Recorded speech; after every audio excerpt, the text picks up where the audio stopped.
I'm Dr. Sarah Andries. Welcome to the Leadership Snapshot Podcast, where we discuss leadership experiences, lessons, and look behind the scenes to inspire your leadership growth.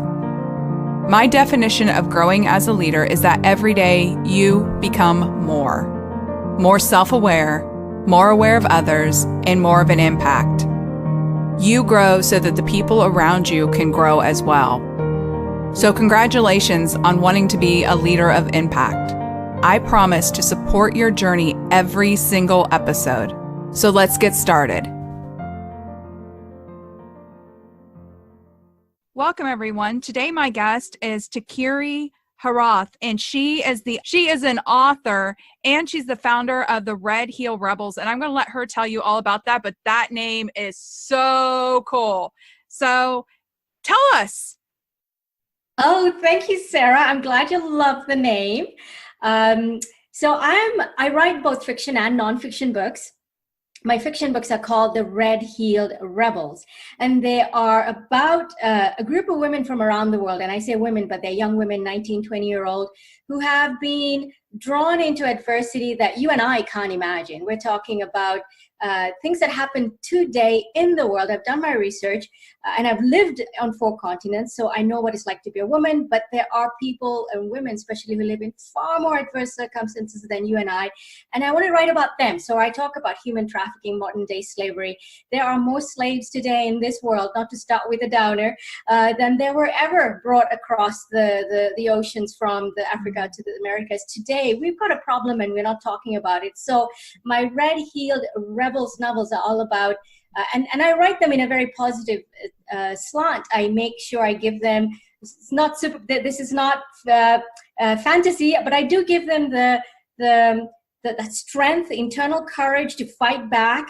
And of course, they do Lara Croft style. They take the guns out and do their martial arts kicks, and they kill the bad guys in the end. So it's all a good. It all ends very well. And on the nonfiction side, Sarah, what I write is, I thought if I can tell the stories about the women I've met around the world and the young girls who live a totally different life than you and I. On the other side of the coin, I thought, why not write give information and the tools and the concept that would help people like you and I who go to university or go to college and get a degree, get into a job that they may or may not like because society or family or somebody told them, or like myself, I told myself, got to go to school, get a job, the usual, buy that house, buy that car. You tell yourself, the society tells you, but it ends up not being the most fulfilling life. So my nonfiction books are all about how do we find out what's inside us and then follow those dreams. So I like to think of them as 2 sides of the coin for 2 different markets. But in the end of the day, we're all part of this world, and I've seen both sides of that coin myself. So I wanted to reach out to both. I love that. Yeah, it makes total sense.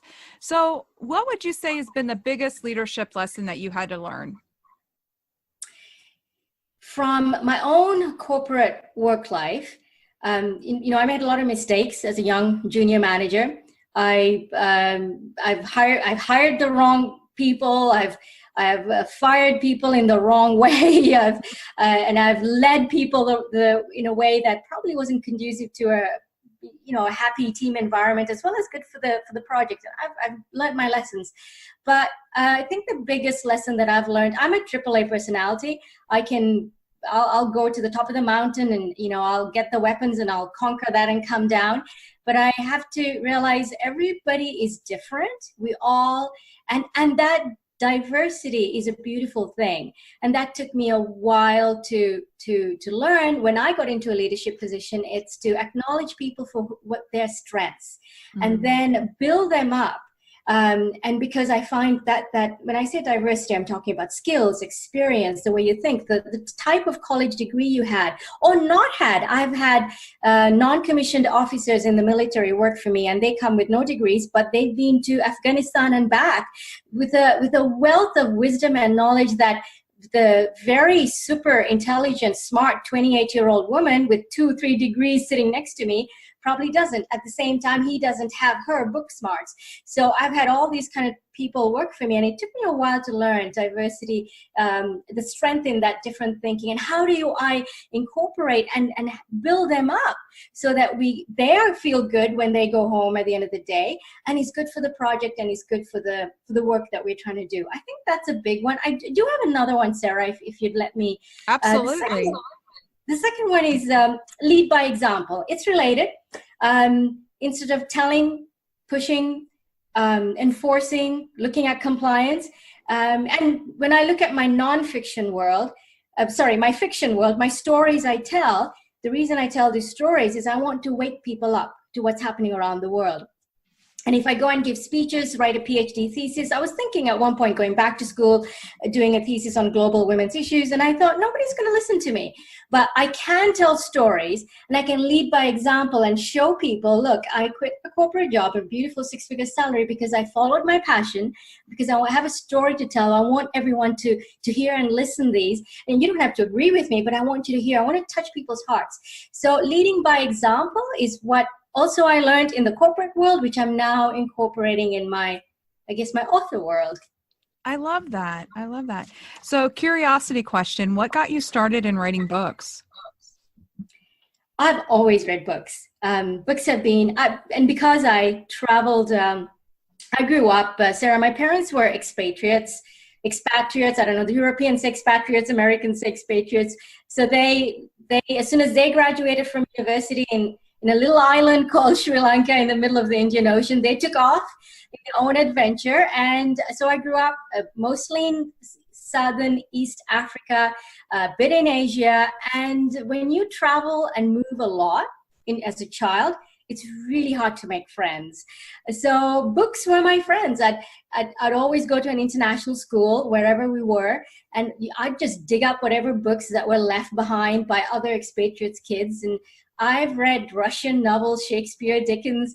I grew up with this stuff, and they weren't beautifully covered. They were like torn and tattered tomes sitting in a dusty shelf.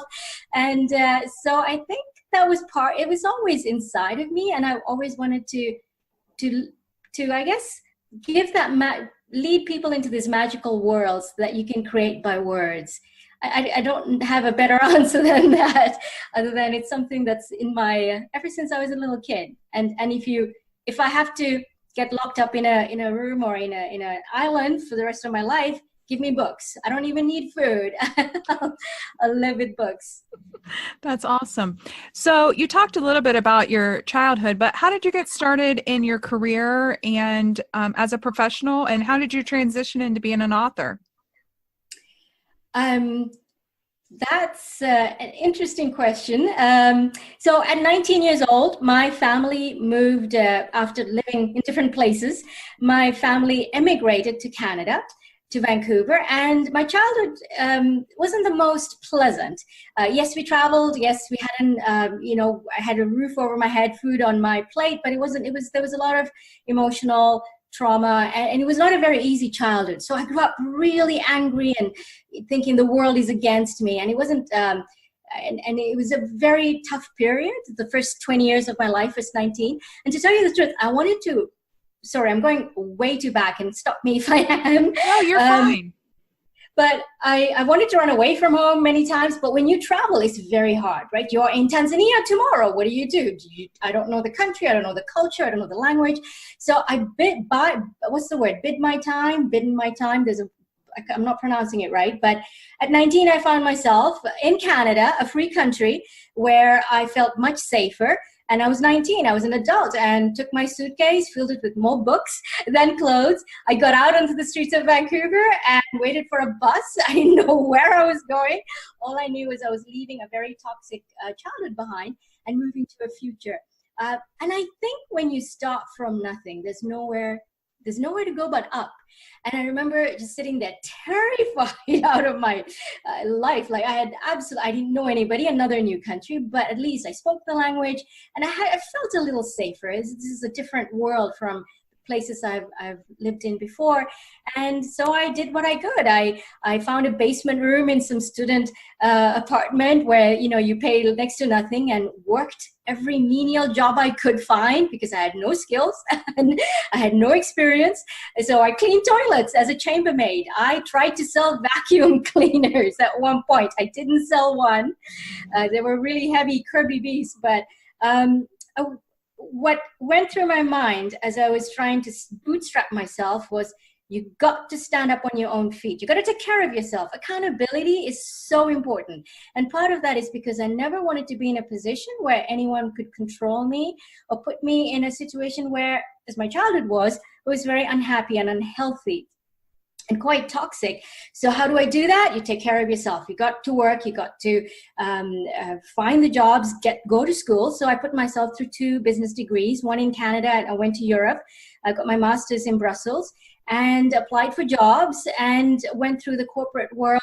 And I realized now that I look back in retrospect, it was all about standing in your own feet, which is what I talk about in my nonfiction books. And it's all about, and I realized it was a little bit one-sided because I was trying to survive.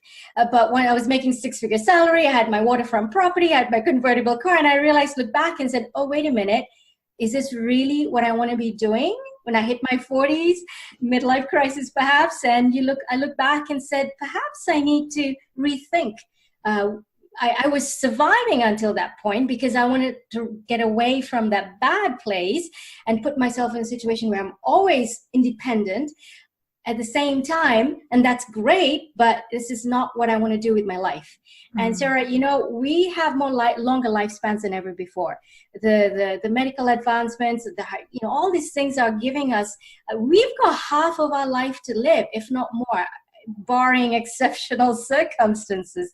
So do I really want to live the next half of my life doing work I don't really enjoy? I was very good at it. I was getting paid very well.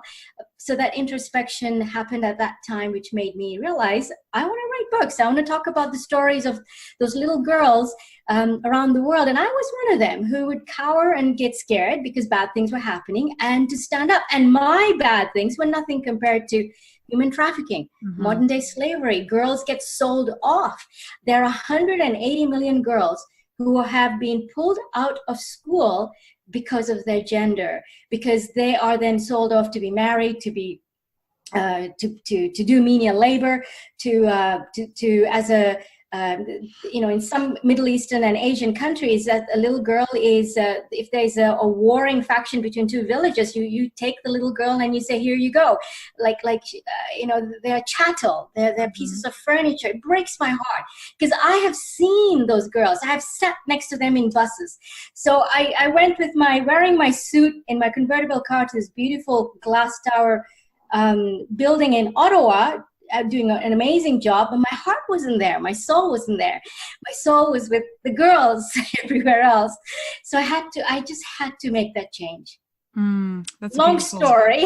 No, that's a beautiful story. And I love that you're following your heart. I think that is so important, especially nowadays. I think a lot of people get lost in that I have to's instead of really following what is true to their heart. And I love that you're doing that. So what advice would you give young professionals who know that they want to grow, they want to develop, and they're just struggling? If they're starting out, I think the smartest thing to do is to try a lot of things. Because I think it's Brendan Bouchard, one of those thought leaders. He says, passion is not like, there's no piano of passion or piano of purpose that falls on your head, when you leave the house. So then all of a sudden you have this ta-da moment. You have to try a lot of things. I've tried, I've worked in private sector, public sector. I've worked in 5 different departments. I worked in 4 continents. I've worked in Europe and in NATO, where I had a immensely different experience, which was what triggered my get out of the corporate world and do what you want to do. So and if you can do that in your 20s, I had no choice. I only had one goal, was I got to survive, so I'm safe. If you don't have that worry, my goodness, go out there, get a backpack and go all throughout the States if you can. explore, learn about other things, and that'll help you learn about yourself.